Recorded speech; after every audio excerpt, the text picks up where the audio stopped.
السلام عليكم. قناتك متفعلة ومش عارف تحط اعلانات على الفيديو بتاعك؟ تعال اوريك تحط اعلانات على الفيديو بتاعك ازاي. بس الاول تعال نشرب كوباية شاي مع بعض وبعد كده نشوف باقي الفيديو.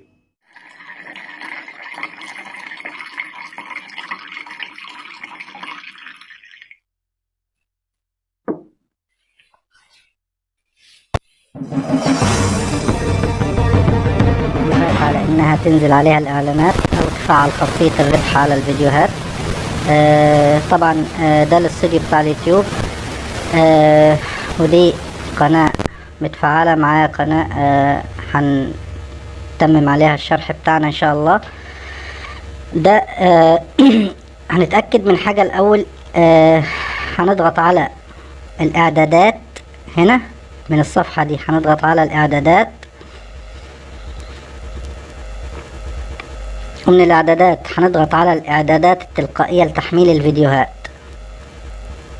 وبعدين هنضغط على تحقيق الربح. هنتأكد ان نوعيات الاعلانات دي متفعلة. يعني دي نوعيات الاعلانات اللي على سطح الفيديو، والبطاقات الاعلانية، واعلانات الفيديو القابلة للتخطي، واعلانات الفيديو الغير قابلة للتخطي، والاعلانات اثناء تشغيل الفيديو، اعلان اثناء التشغيل. تمام، نتأكد ان كل حاجة متفعلة. لو مش متفعلة ولقيناها كده مثلا، كل اللي هنعمله ان احنا هنعلم على المربعات دي كلها. تمام، ونضغط على حفظ. تمام، فانا عندي اوكي هي متعلمة. ده ما يخص نوعية الاعلانات.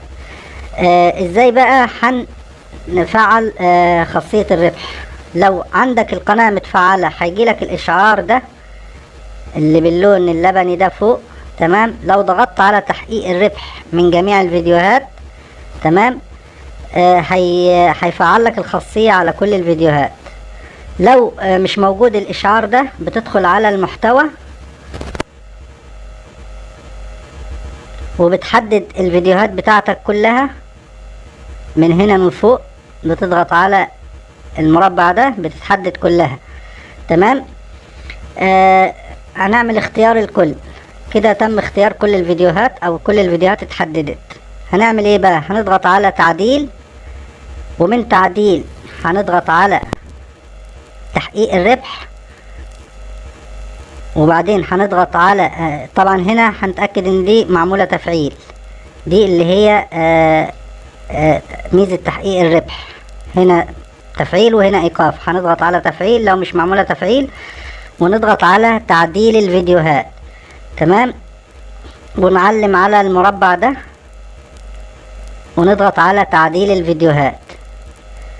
طبعا هتتعدل كلها الفيديوهات عندنا، او بمعنى صح هينزل عليها كلها الاعلانات. هنلاقي او هنلاحظ بعد ما تخلص معانا الصفحة دي، هنلاحظ ان علامة الدولار دي اللي هي ميزة تحقيق الربح اللي معمول عليها باينة باللون الرصاصي كده، هتتحول للون الاخضر. تمام، احنا هننتظر لحد ما يتم تفعيل الفيديوهات. بتاخد وقت قليل، يعني في حدود 5 دقايق كده على حسب عدد الفيديوهات اللي موجودة على قناتك. طبعا انا خلصت كده كل الفيديوهات. طبعا الصفحة لسه ما عملتلهاش اعادة تحميل. تمام، فلسه ما ظهرتش باللون الاخضر. فلو عملت اعادة تحميل كده،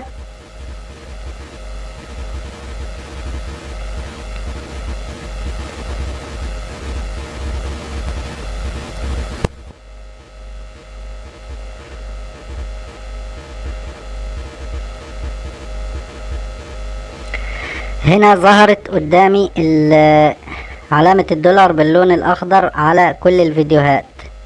ده كده ما يخص الجزء الاول من الفيديو بتاعنا. الجزء الثاني بقى ده مهم جدا. لو في عندنا فيديو مدته اكتر من 8 دقايق، بنقدر نحط عليه اكتر من كذا اعلان، فواصل اعلانية داخل الفيديو. انما الفيديوهات اللي هي اقل من 8 دقايق، بنلاقي اليوتيوب هو اللي بيختار الاوقات اللي بيحط فيها الفيديوهات. يعني حاجة بتبقى تلقائية تبع اليوتيوب. تمام، انما الفيديو اللي اكتر من 8 دقايق احنا اللي بنتحكم في الاعلانات تكون فين بالظبط، اول الفيديو، نص الفيديو، اخر الفيديو كده. تمام. الموضوع ده هنعمله منين بقى؟ انا عندي فيديو هنا مثلا 19 دقيقة، هنضغط على علامة التعديل، علامة القلم دي هنضغط عليها. تمام. ومن الصفحة دي، صفحة التعديل، هنضغط على تحقيق الربح.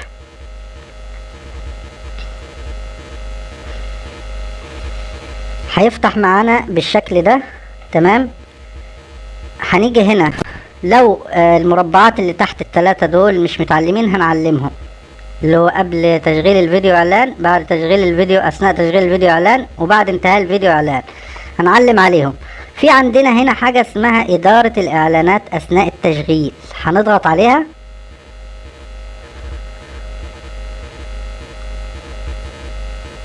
هتظهر لنا الصفحة دي. أنا عايز مثلا أضيف 5 إعلانات على الفيديو، ونصيحة مني ما تكترش، يعني الإعلانات ما تكونش كتير عشان المشاهد أو اللي بيشاهد الفيديو ما يزهقش. تمام. يعني فيديو زي ده مثلا 19 دقيقة، أنا هحط عليه مثلا 6 إعلانات. هنا بداية الفيديو هحط اعلان، يعني هنا واقف عندي القلم بتاع التشغيل واقف على بداية الفيديو. تمام. هنضغط هنا على كلمة فاصل اعلاني، كده حط لي فاصل اعلان اللي ظهر باللون الازرق ده. تمام. على بداية الفيديو. هاجي بعد شوية كده هنا وهضغط هنا، شايف القلم ده اللي بيتحرك، هضغط هنا كده مثلا. تمام. واضغط على فاصل اعلاني. بعد منها بشوية هضغط هنا وهضغط على فاصل اعلاني، وهكذا لحد نهاية الفيديو. تمام. ولحد اخر الفيديو. ده اخر فاصل اعلاني معانا. خلصنا الفواصل الاعلانية بتاعتنا، بنضغط على متابعة. بعد ما ضغطنا على متابعة بنعمل حفظ للي احنا عملناه، حفظ اهي، بنضغط على حفظ. تمام. بعد كده بنرجع تاني لمحتوى القناة، من هنا من عند السهم ده نضغط على محتوى القناة علشان نعمل فيديو، الفيديو اللي بعده، وهكذا لحد ما تخلص الفيديوهات اللي عند حضرتك على القناة.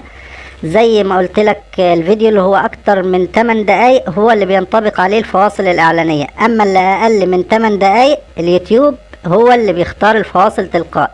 يعني لو احنا فتحنا الفيديو ده اقل من 8 دقايق ودخلنا هنا، هنلاقي مش متنشطة اللي هي إدارة الإعدادات، إدارة الإعدادات الإعلانات مش متنشطة، لأن اليوتيوب هو اللي مختارها تلقائي. تمام.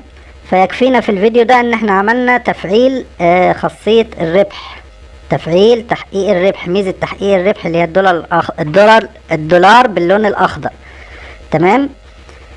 انتهى الشرح بتاعنا، وإن شاء الله فيديو جديد قريب جدا إن شاء الله.